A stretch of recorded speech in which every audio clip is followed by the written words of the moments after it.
What is going on, guys? It is Wrestlelamia here, back with another video. Join us now as we look at this week's edition of Smackdown, as well as the wildest news stories and rumors you need to know, including WWE offering an AEW star a huge deal, the real reason why Gunther has been suspended, is there heat on Carrie and Kross, the real reason that Alistair Black is back in WWE, the Backlash main event booked, and much more. Be sure to subscribe and hit that notification bell for daily wrestling videos, and follow us on Facebook for exclusive lists. Also check out our new videos on Wrestlelamia XL.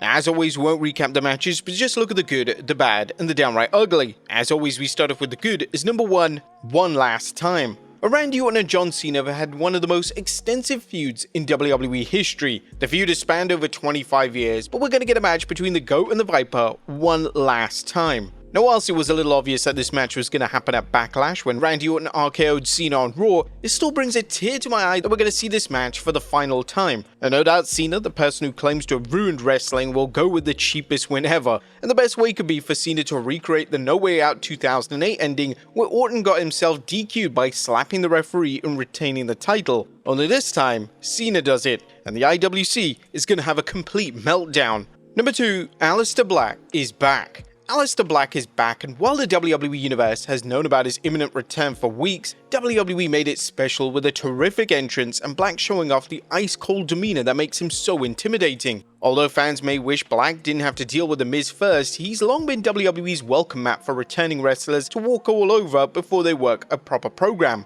Number 3, a timeless TLC match. DIY vs. the Motor City Machine Guns vs. WWE Tag Champions the Street Profits was off the charts, and a worthy successor to many classic TLC tag matches fans have seen since the Hardys battled Edge and Christian along with the Dudleys. There was plenty of action, the usual array of harrowing high spots, and enough close calls to keep fans guessing who would emerge with the titles.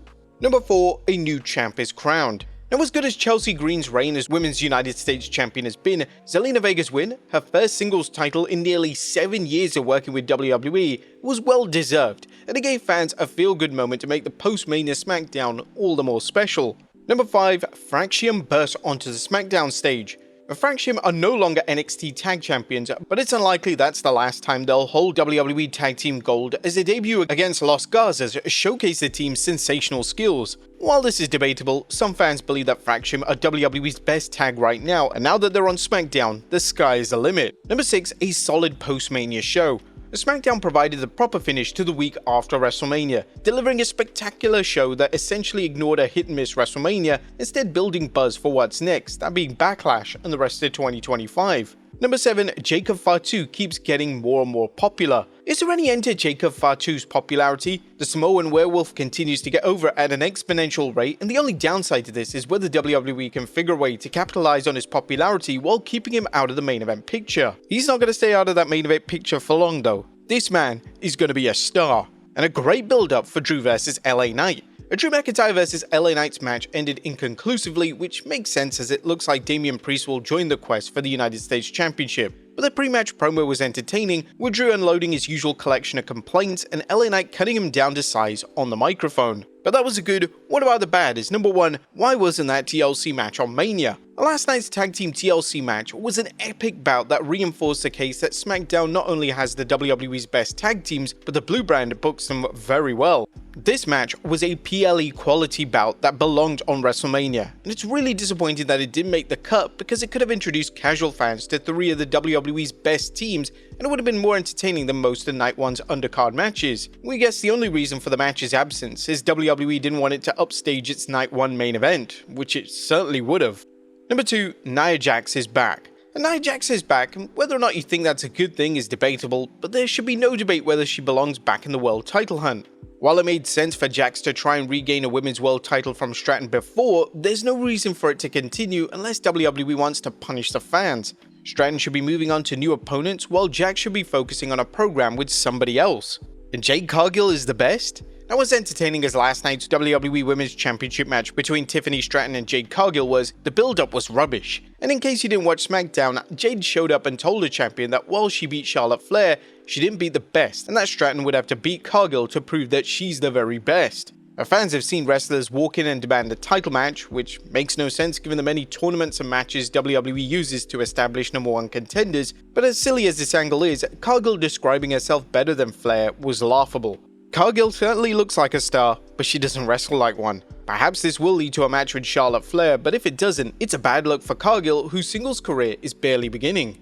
There was nothing downright ugly, a solid post-Mania Smackdown that featured call-ups, returns, title changes, and plenty of matches to keep fans entertained from start to finish. Hopefully WWE can use last night's show as a blueprint for the rest of the year, as the first 4 months and the build to WrestleMania 41 was a disappointment for many fans. What did you guys think of the blue brand last night? Let us know in the comments down below. Now let's move on to the news. Now first story looks at the Backlash main event booked. At top of today's news is the announcement that John Cena's first WWE Undisputed Championship title defense will be against longtime nemesis Randy Orton. Cena confirmed this on Smackdown when he turned down Orton's request for an immediate match, as Cena told Orton he'd rather wait until Backlash, noting it takes place in Orton's hometown and he'd rather defeat him there. Now while we don't know how many title defenses Cena has, the self-proclaimed last real world champion is off to a great start as Orton remains one of the WWE's toughest competitors, and this is one of WWE's longest running feuds ever. Next up, WWE offering an AEW star a huge deal. It looks like former AEW Women's Champion Mariah May could be in for a big money deal if a recent report from WrestleVotes pans out. During Sportskeeda's Patreon-based Backstage Pass show, WrestleVotes reported that WWE is ready to make an outstanding offer to Mariah May. The 26-year-old talent was impressive during a time in AEW, and one can only wonder how she'll do in WWE. Her AEW deal is expected to end in 2025, which means that fans will be watching closely to see where she signs. Next up, Cathy Kelley is going to be a manager. Now, Cathy Kelley has been a long-running host and interviewer with WWE since 2016, but it seems that she's saying goodbye to the role, as PW Insiders recently reported that Cathy Kelley has been training in the ring and attending promo classes with the idea that WWE may turn her into an on-screen manager. The Wrestling Observer newsletter also reported that Kelley's going to be transitioning into a managerial role in WWE. This could be crazy, but who could she manage? Next up, Alistair Black returns with devilish details. Alistair Black's WWE return over-delivered, only for Black's spectacular entrance, which saw him use his popular entrance of rising from underneath the entrance ramp and a live band playing his theme song, but also for the details that surrounded it. Black is still selling the kayfabe eye injury inflicted on him by Buddy Murphy roughly 5 years ago. Second, Black's return mirrored his AEW confrontation with Cody Rhodes, where Rhodes wore a white suit, and in this case, The Miz was dressed in white. This is no coincidence and a sign of how WWE superstars and writers love to provide fan service. Next up, did the Street Profits send a shout out to an old school match? And did the Profits send a shout out to Shawn Michaels and Diesel's In Your House 7 Good Friends Better Enemies pay-per-view no holds barred match? Fans may recall the bout saw Diesel attack retired wrestler Maurice Mad Dog Vachon, rip Vachon's prosthetic leg off during the bout in a failed attempt to use it on Michaels. Fans watching this week's TLC match saw Montez Ford use a fan's prosthetic leg to clobber DIY's Johnny Gargano, but in this case the fan offered the leg. It's also crazy to think that the Michaels vs Diesel match occurred on 28th April 1996. Those dates are crazy close. Next up, the real reason why Gunther has been suspended. A former World Champion Gunther has been fined and suspended indefinitely by Raw General Manager Adam Pearce following Gunther's attack on Michael Cole and Pat McAfee during the 21st April Raw. But now Bodyslam.net's Corey Hayes is reporting on the real reason for Gunther being gone. Gunther requested some time off, which is why he's been suspended indefinitely. Next up, the real reason Alistair Black is back in WWE. If you're wondering why Alistair Black decided to return to WWE, while money likely influenced his decision, fans have heard stories for months, if not years, about Black's discontent in AEW due to inconsistent booking. With Triple H running WWE, Alistair no doubt feels that he has a better chance of being used properly, and interestingly enough, rumor has it that before Black's release, Vince McMahon told Alistair he realized that WWE dropped the ball with him. His real-life wife Zelina Vega is in WWE and on the same brand, which means that they can spend more time together. As for WWE's reasoning, the two biggest reasons are Black's incredible popularity in WWE and AEW and his versatility as a performer. While he doesn't have the occult elements like The Undertaker or the Wyatt Six, he projects the same sense of uncanniness that Karrion Kross does. Like Kross, Black is cut from a different cloth, which adds something special to a program he works in. They've also booked his first match, as Ringside News reports that Black will face The Miz on the 2nd May episode of Smackdown. While the outcome of the match is easy to predict, it could give fans an idea of what's next for Black after he disposes of WWE's Aleister. And finally, is there heat on Karrion Kross?